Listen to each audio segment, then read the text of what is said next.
오늘은 네 가지 중한 벌이라는 제목으로 은혜를 나누고자 합니다. 성경을 읽는다는 것은 낯선 길, 곧 평소에 가보지 않은 길을 여행한 것과 같다라는 느낌을 항상 가지지 않을 수가 없습니다. 특히 선지서인 예언서를 읽을 때마다 그 내용과 표현이 우리의 삶과 너무 다르다는 것을 알 수가 있습니다. 에스겔서는 바벨론 포로로 잡혀간 에스겔에게 임한 하나님의 말씀입니다. 에스겔이라는 이름의 뜻은 하나님에 의해서 힘을 얻는다는 뜻입니다. 오늘 우리 모두가 하나님에 의해서 힘을 얻는 되는 시간이 되길 간절히 소망합니다. 몇 가지 배경 지식을 알아볼 필요가 있습니다. 언제 에스겔에게 하나님이 임재하셨는가라고 하는 이야기인데요. 에스겔 나이가 30살 되던 해 하나님이 임하셨습니다.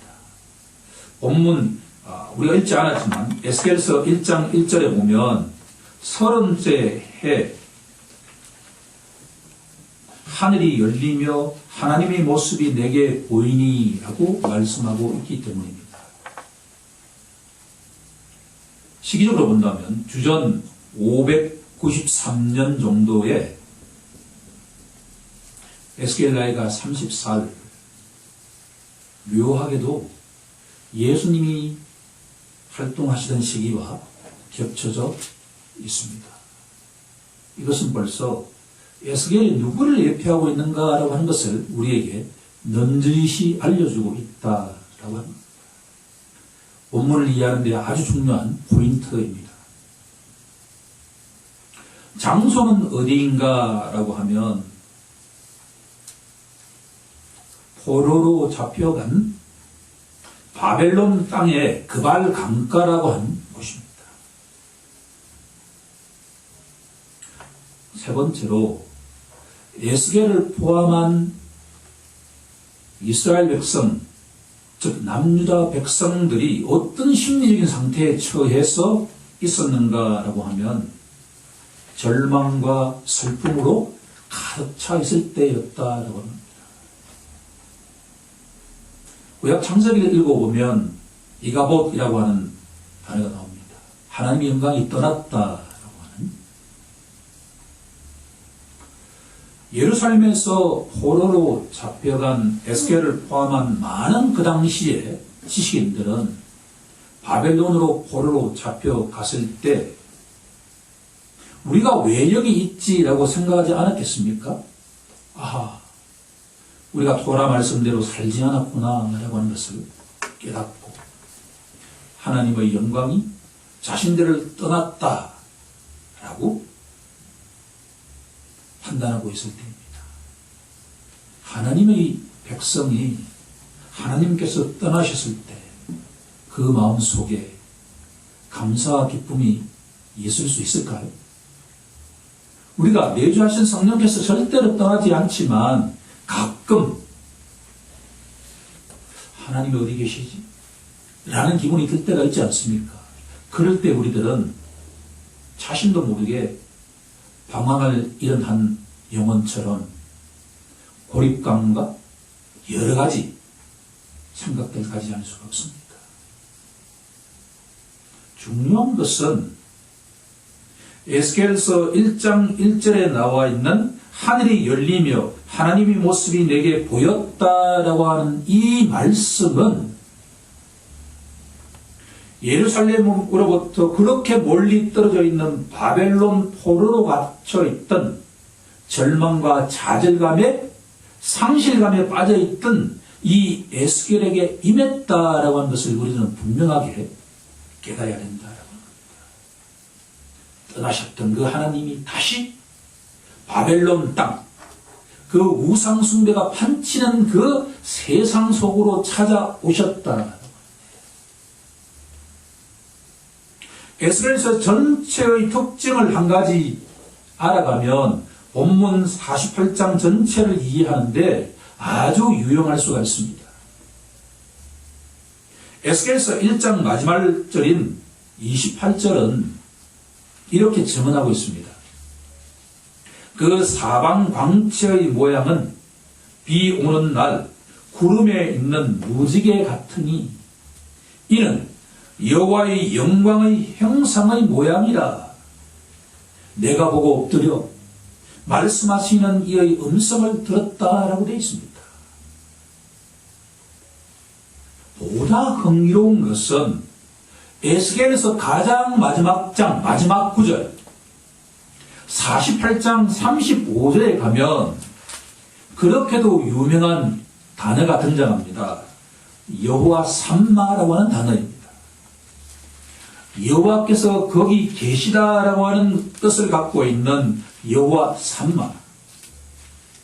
그날 후로는 그 성읍의 이름을 여호와 삼마라 하리라. 할렐루야.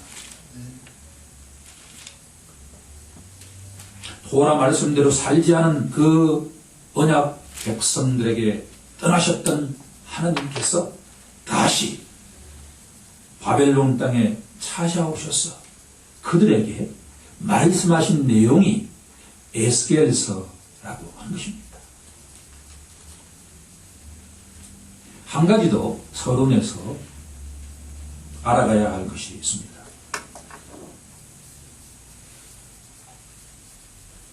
아브라함이 독자 이삭을 하나님께 제물로 바치는 내용에 대해서는 우리가 잘 알고 있지만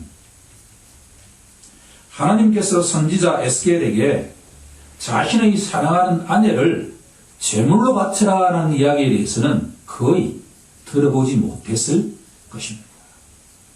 그런데 이것은 중요한 본문을 이해하는 포인트입니다. 에스겔서 24장 15절 이하에 가면 그 단락의 제목이 뭐라고 되어 있냐면 에스겔의 아내가 죽다라는 내용으로 되어 있습니다. 예, 그렇습니다. 에스겔의 아내가 죽는 내용입니다. 하나님께서 에스겔 선지자에게 이렇게 말씀하십니다. 15절을 보시면 인자야 내가 내 눈에 기뻐하는 것을 한 번 쳐서 빼앗으리라. 이 문장에 우리는 주목해 보아야만 합니다. 선지자의 눈에 그 식민 통치하는 바벨론 땅에서 기뻐하는 것이 무엇이었을까? 더구나 하나님께서 그것을 두 번도 아니고 세 번도 아니고 딱 한 번 치시겠다라고 하는 말씀입니다. 선지자는 지금 무슨 말인지 모릅니다.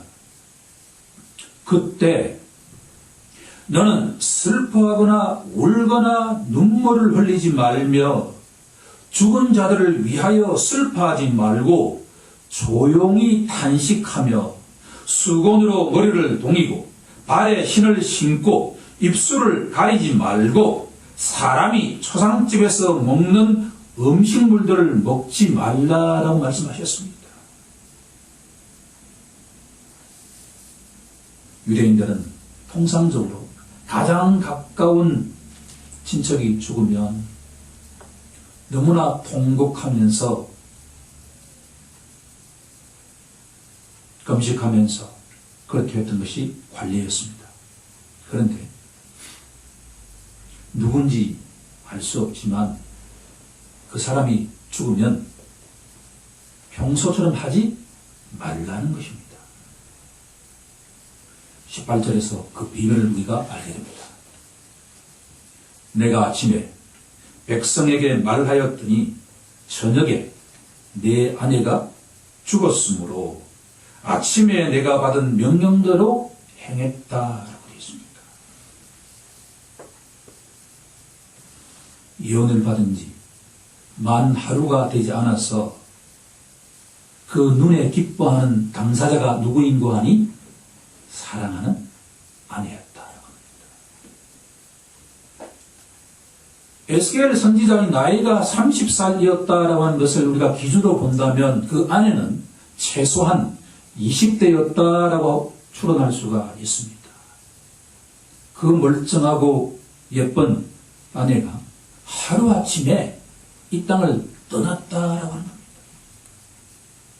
그런데 너는 밖으로 애곡해서는 절대 안 된다라고 하는 말씀입니다. 그런데 에스겔도 사람이었을 텐데 하나님 말씀에 순종했습니다. 저는 절대 순종할 수가 없습니다. 어떻게? 그 바벨론 땅에서 의지할 수 있는 유일한 대상자는 배우자일 텐데 그 배우자가 하루아침에 멀쩡하게 건강하게 살던 배우자가 떠났는데 한 번 예곡하지도 못한다라고 하는 것이 인간적이냐라고 하는 겁니다.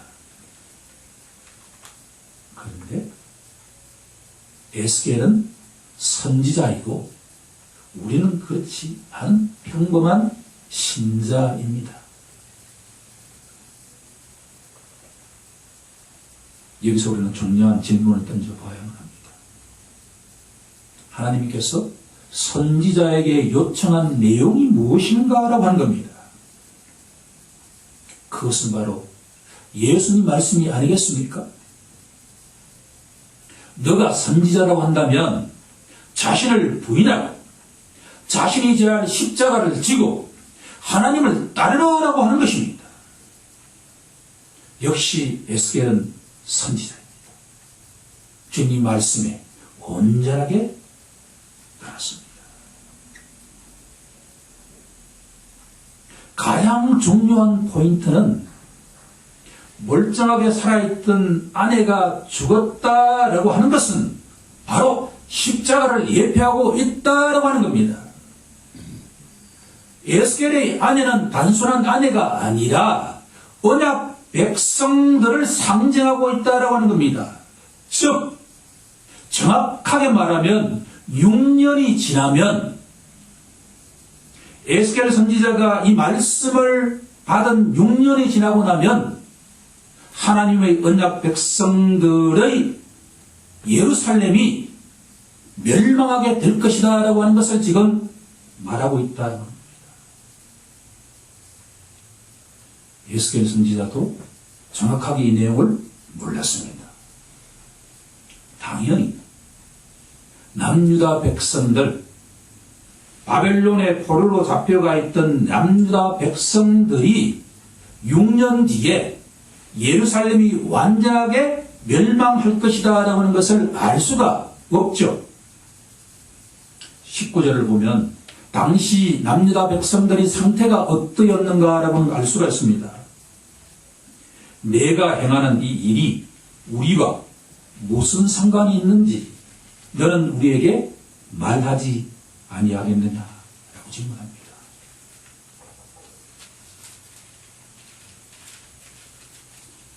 에스겔 선지자의 아내가 갑자기 죽었다는 것이 우리가 무슨 상관이 있느냐라고 하는 겁니다. 오늘의 본문 내용은 이 언약 백성들의 질문에 답하는 내용이라고 할 수가 있습니다.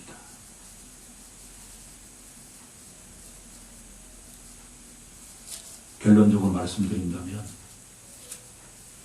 하나님께서는 언약 백성들이 토라 말씀대로 살아가지 않을 때 회초리를 드시는 분이다 라고 하는 겁니다. 오늘 하나님께서 드신 회초리의 내용은 4가지입니다.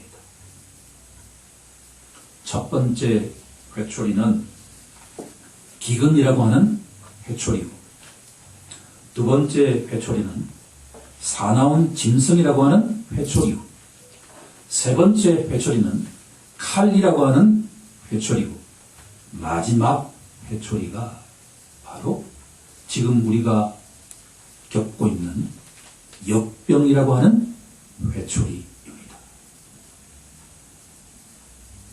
제가 오늘 설교 제목을 잡는데 많은 시간을 투입했습니다. 도대체 이런 시기에 교회에서 어떤 말씀이 선포되어야 할까라고 하는 제목입니다. 주님께서 내려주셔서 네 가지 중한 벌이라고 하는 제목을 찾게 하셨습니다.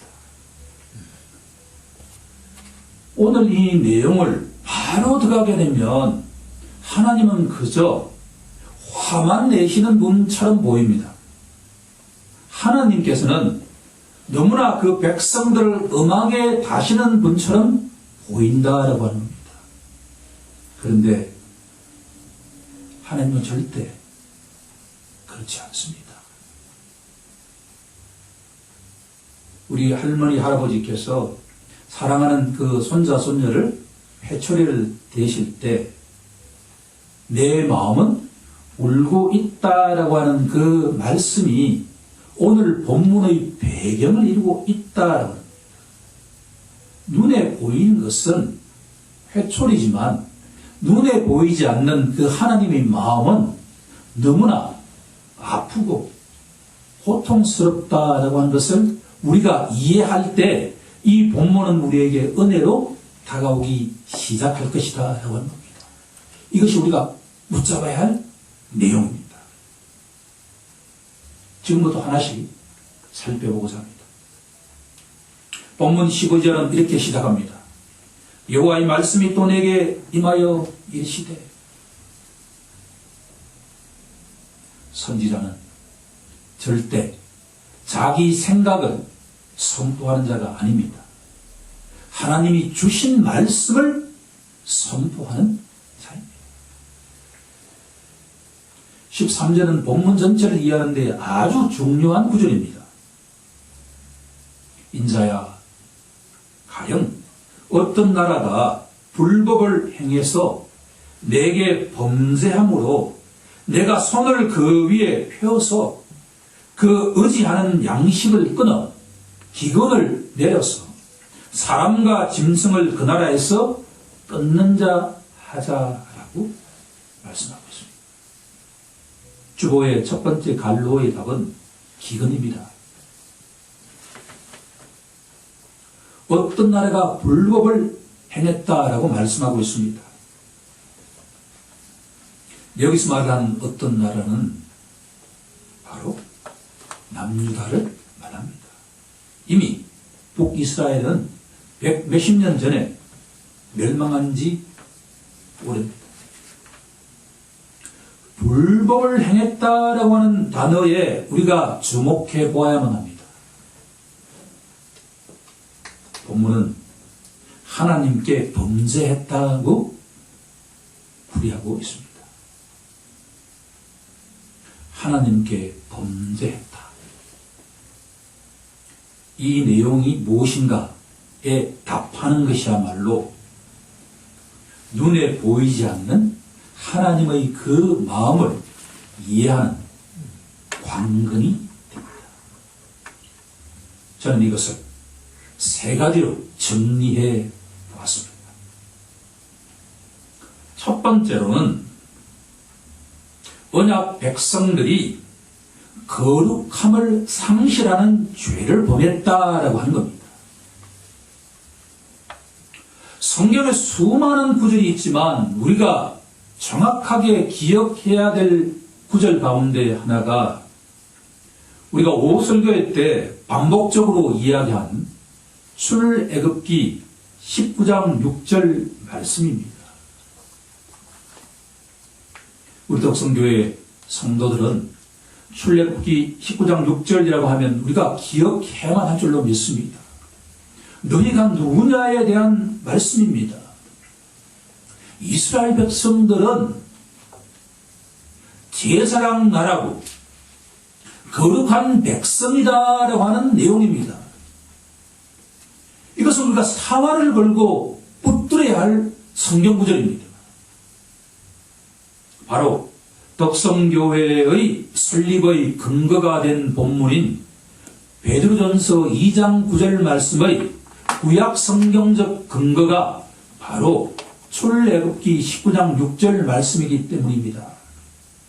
너희는 택한 족속이요 왕같은 제사장이다 라고 하는 신약 백성들의 정체성은 바로 언약 백성 이스라엘 백성들에게서 오는 것이다 라고 하는 겁니다.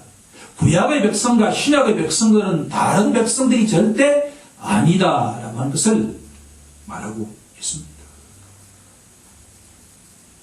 본문으로 돌아온다고 한다면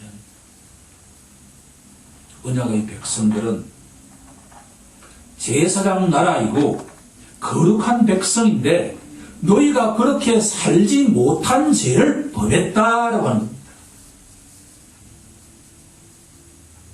에스겔 선지자는 이 내용을 하나님의 성소를 더럽힌 죄다라고 정의하고 있습니다.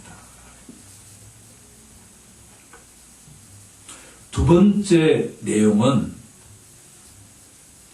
우상 숭배의 죄를 범했다라고 하는 겁니다.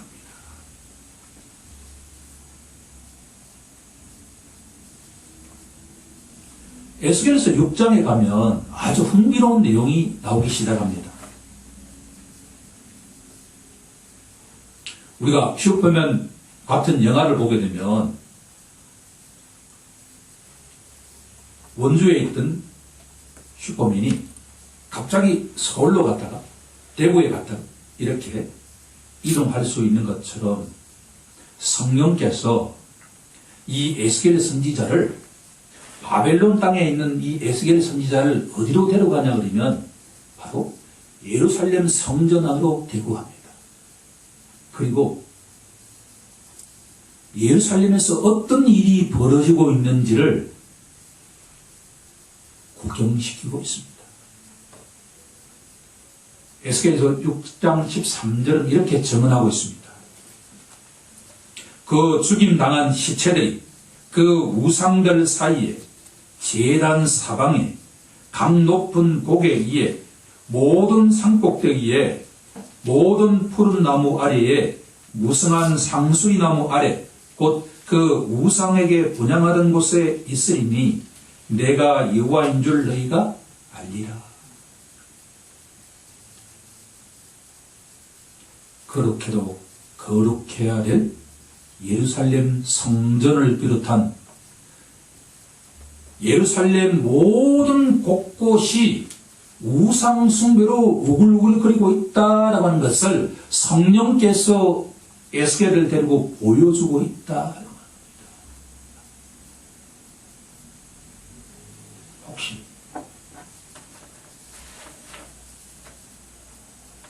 에스겔이 본 이 목적이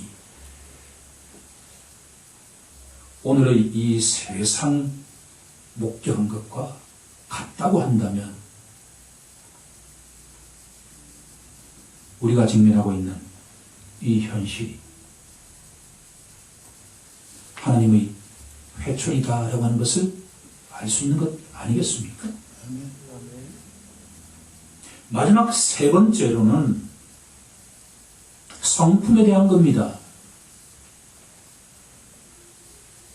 하나님의 성소를 더럽히고 우상을 숭배하는 자의 성품은 하나님의 성품과 정반대의 성품이 될 수밖에 없다라고 하는 겁니다.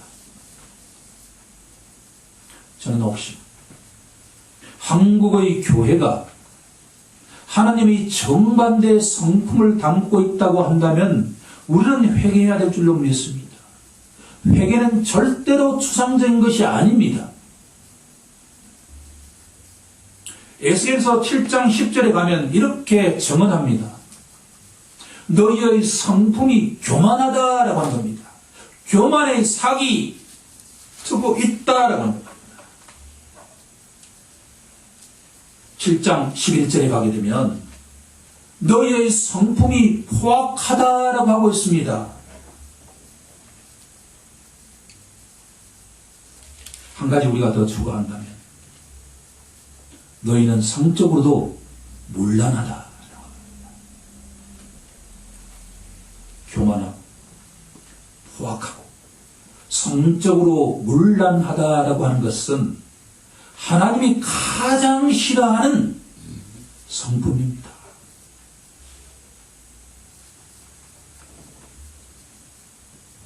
여기서 오늘 말씀에 거의 결론에 도달하게 됩니다. 만약에 살아계시고 참되신 하나님께서 언약 백성을 아무리 사랑하시는 분이라 하더라도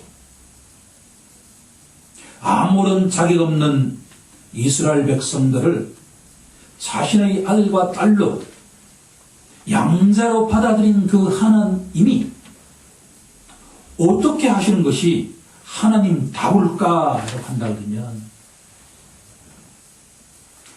히브리서 12장 6절은 분명하게 선포합니다. 주께서 그 사랑하시는 자에게 주께서 받아들이는 그 아들과 딸들에게 징계를 하시는 분이다. 친아버지와 친어머니는 그 자식들을 해추리를 댈 수가 있습니다.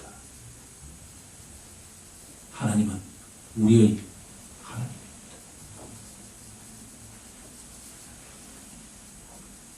하나님의 첫 번째 징벌은 바로 기근입니다.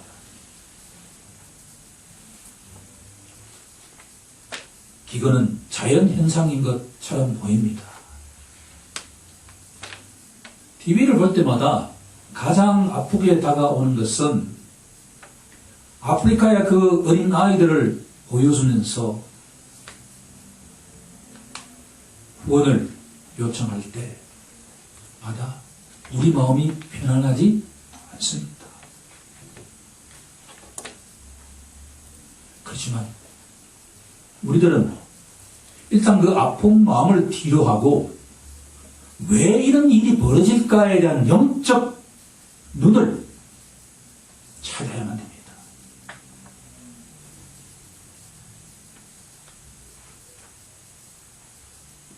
기근은 하나님의 백성들이 말씀대로 살지 않을 때 하나님께서 드시는 회초리의 핵심 내용입니다. 14절을 보면 흥미로운 내용이 나옵니다.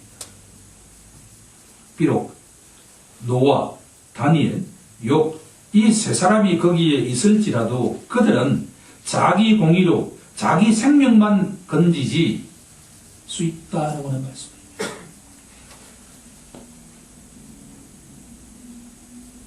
이 세 사람의 공통점이 두 가지가 있는데 하나는 세 사람 다 의롭다는 평을 받았던 인물입니다. 두 번째는 기도의 용사들이었습니다. 노아는 100년 혹은 120년 동안 방주를 지으면서 하나님의 심판이 없게 해달라고 기도했던 기도의 용사였습니다. 그런데 노아의 기도는 하나님의 심판을 물리치지 못했습니다. 아브라함과 같은 시대에 살았던 욥은 너무나 의롭고 정직해서 날마다 아들과 딸들을 위해서 번제를 드릴 정도였습니다. 그런데 아들과 딸들이 갑자기 죽을 때 욥은 아무런 역할을 하지 못했습니다. 에스겔 선지자와 동시대 사람이었던 다니엘 역시 예루살렘을 향해서 세 차례 기도해서 사자굴에 던져질 정도였지만 주님의 은혜로 자신의 생명은 구했지만 하나님의 심판 계획을 물리치지는 못했습니다. 지금 본문을 이해하는데 중요한 것은 바벨론에 있는 에스겔 선지자에게 예언이 임했습니다. 그런데 예루살렘은 아직 멸망하지 않았다라고 하는 것을 이해해야만 합니다. 6년이 지나면 이 예언 말씀 그대로 예루살렘이 멸망하게 된다라고 하는 겁니다.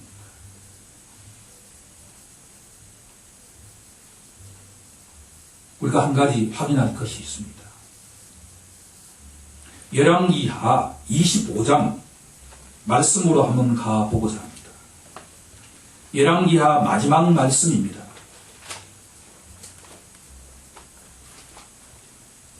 구약성경 607쪽인데요. 남유다의 마지막 임금 시드기야 왕이 통치하던 시절에 바벨론 왕 느부갓네살과 그 군대가 예루살렘을 공경해서 성을 포위하기 시작했습니다.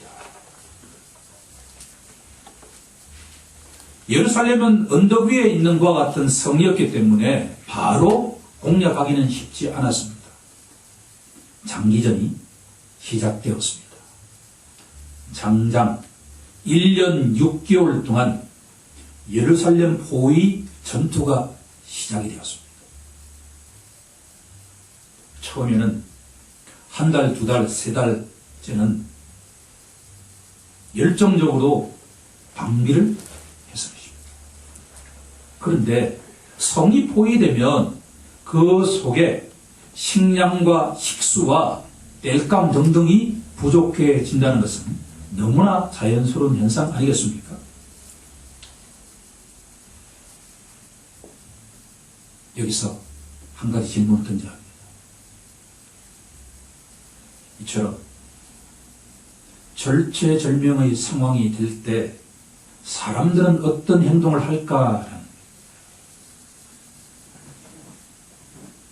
토라 말씀을 받은 언약 백성들은 세상에 소금이 되고 빛이 될 수 있을까라고 질문을 던진다면 우리는 세 가지의 흥미로운 사실을 발견하게 됩니다.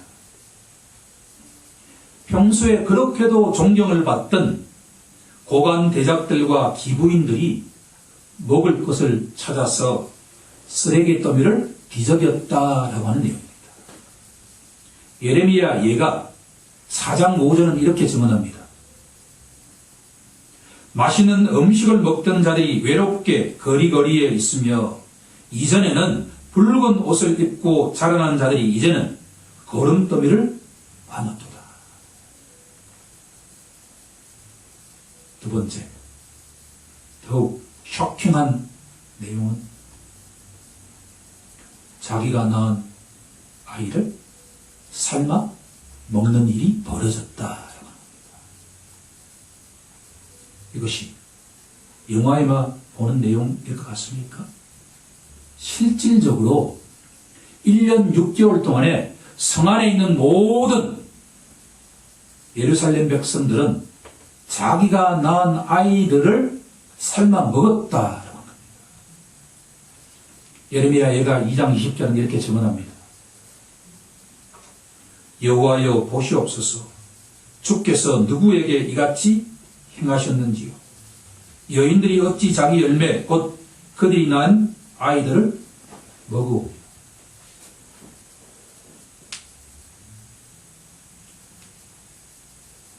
하나님의 백성들을 포함한 모든 이스라엘 백성들에게 제물은 아무런 의미가 없었습니다.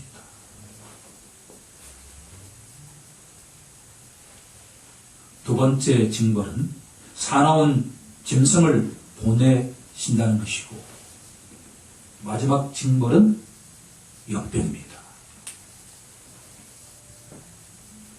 시간적인 관계 때문에 저는 네 번째 징벌만 말씀하고자 합니다. 19절을 보시면 가령 내가 그 땅에 전염병을 내려서 죽임으로 내 분노를 그 위에 쏟아 사람과 짐승을 거기에서 끊는 자 하자.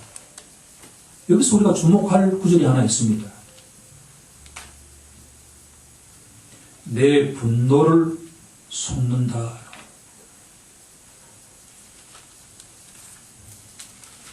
여기서 중요한 원리 하나가 나옵니다. 전염병, 죽임, 하나님의 분노가 사이클을 이루고 있다. 수많은 이스라엘 백성들이 역병으로 죽었습니다. 그 이유는 하나님이 그 영혼들에게 쏟은 분노 분노 때문입니다. 이 모든 내용들은 에스겔서를 통해서 예언하신 내용이 모두 그대로 성취되었습니다.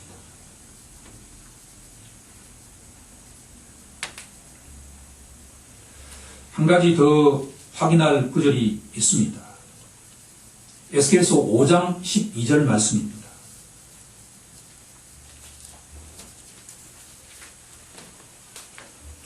너희 가운데에서 3분의 1은 전염병으로 죽으며 기근으로 멸망할 것이요 3분의 1은 너희 사방에서 칼에 엎드러질 것이며 3분의 1은 내가 사방에 흩어버리고 또 그 뒤를 따라 가며 칼을 베리라. 3분의 1, 3분의 1, 3분의 1로 예언하고 있습니다. 저는 이 말씀을 묵상하고 연구하면서 하나님은 너무나 정확하신 분이다라고 하는 것을 알 수가 있었습니다.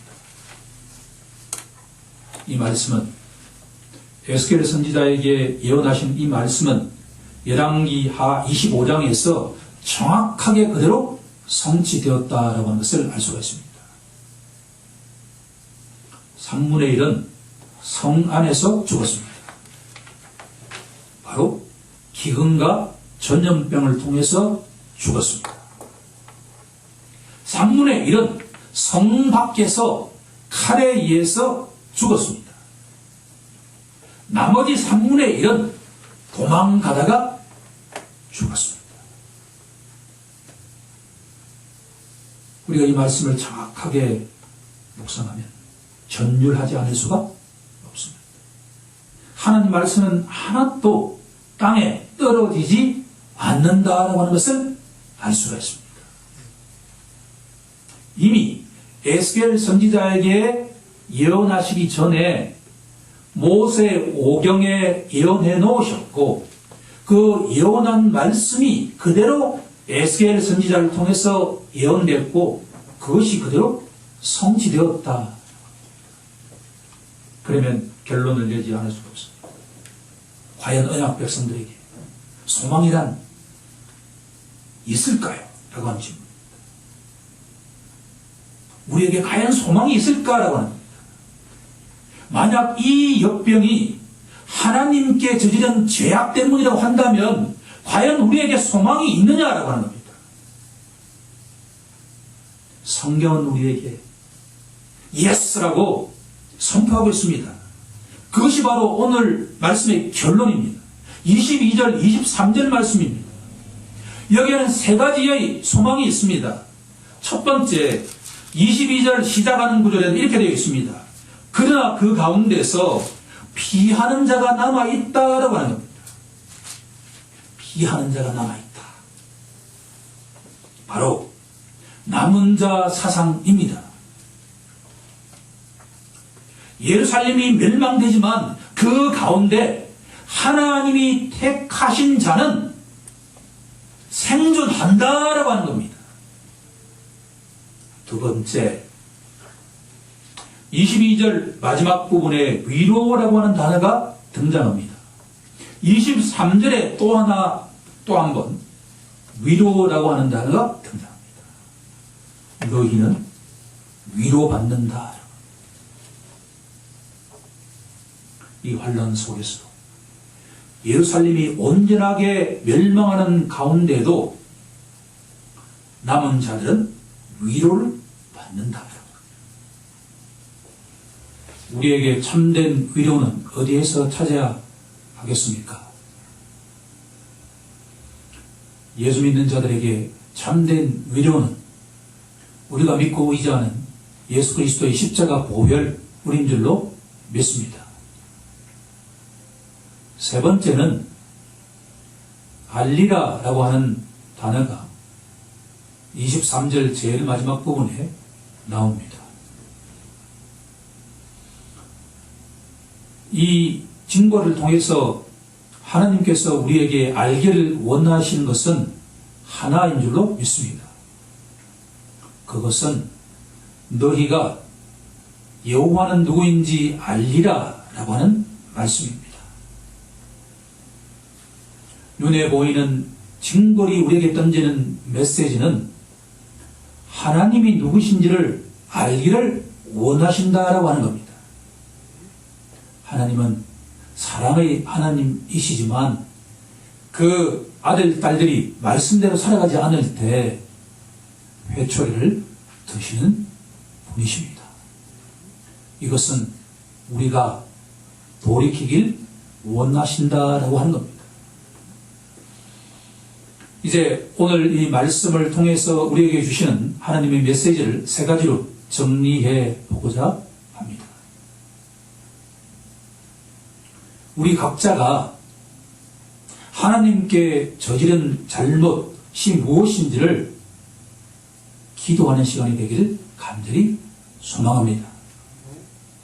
두 번째로는 거짓 진리를 전파하는 이달이 창궐하고 있다고 하는 것은 정통 교회가 제 역할을 하지 못하는 것이라고 이야기할 수가 있습니다. 지금 우리에게 요청되는 것은 우리나라와 전 세계 교회가 교회의 본질에서 벗어나지 않았는가를 회개하는 것입니다. 마지막 세 번째로는 종말이 다가올수록 미혹하는 영이 날뛴다는 주님의 말씀을 되새기는 것입니다.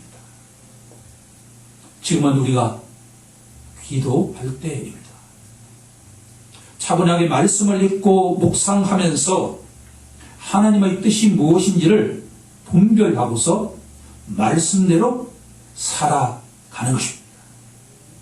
우리 모두 기도와 청결로 이 난국을 잘 극복해 나가길 우리 주 예수 그리스도 이름으로 간절히 축원하옵나이다. 아멘.